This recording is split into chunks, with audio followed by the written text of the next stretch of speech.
Hello and welcome. My name is Nicholas and this is Literally Graphic.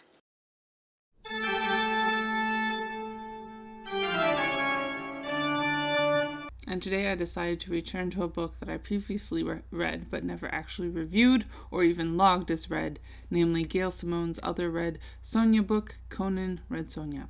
With words by Gail Simone and Jim Zub, pencils and inks initially both by Dan Ponosian and then Randy Green on pencils and Rick Ketchum on inks, with colors by Dave Stewart. This Dark Horse and Dynamite venture was published in July 2015 after Rick Ketchum actually passed away. One of my favorite people writing women in mainstream comics today. I've already talked about Gail Simone a couple of times. Follow her Twitter, it's a fun time. Jim Zub, on the other hand, I shall linger on for a moment for the novelty of it all. A writer, artist, and art instructor, Jim Zub is based in Toronto, Canada. Over the past 15 years, he's worked for a diverse array of publishers, movies, and video game clients, including Disney, Warner Bros., Capcom, Hasbro, Bandai Namco, and Mattel. The official description of this little romp is as follows. Gail Simone and Jim Zub team up to bring together two legendary warriors, Conan and Red Sonja. This volume collects issues 1 through 4 of the smash hit crossover in a tale-spinning 3 eras in the lives of these classic heroes. Conan and Red Sonja become comrades to take down a sorcerer priest hellbent on creating a new age in Hyborian warfare. Diving into my own feelings a bit, I'll admit the first time I read it a couple of years ago, mostly because I couldn't get my hands on her other Red Sonja series, I wasn't too sure. But after watching the Red Sonja movie, and reading the other comic, etc., I really enjoyed the dynamics between Conan and Red Sonja, especially because the sexuality was so relaxed. Comparing and contrasting the artwork between this and the standalone Gail Simone, while I certainly didn't take too much offense to the depiction of Sonja herself, I still prefer the other series a bit more.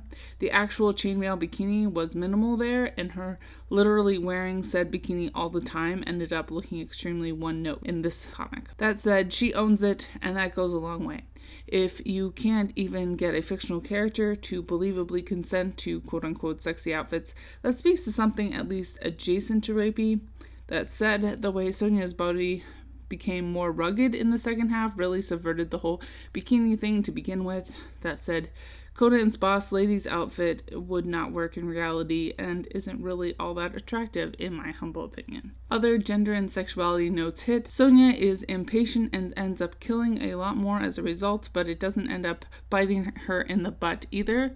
She's bi or pan and having casual no strings attached consensual sex with Conan the Barbarian. Class is a thing in as much as there are haves and have-nots. There's a bit of singular genius going on in the initial narration, but ultimately the narration is a joke, so that works out, I suppose. Race is once again washed away and non-existent.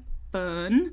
Bye you all, and keep reading and resist white supremacy. And as always, Literally Graphic is recorded on the traditional territory of the Mississaugas of the Credit First Nation and Anishinaabe people, the Haudenosaunee Confederacy, and the Huron-Wendat Nation.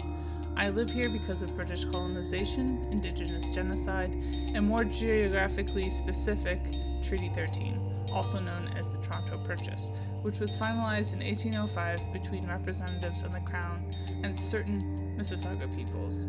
This treaty was a lie and has since been broken many times over. Saying so reflects only my own small steps towards knowing the truth and does nothing for reconciliation.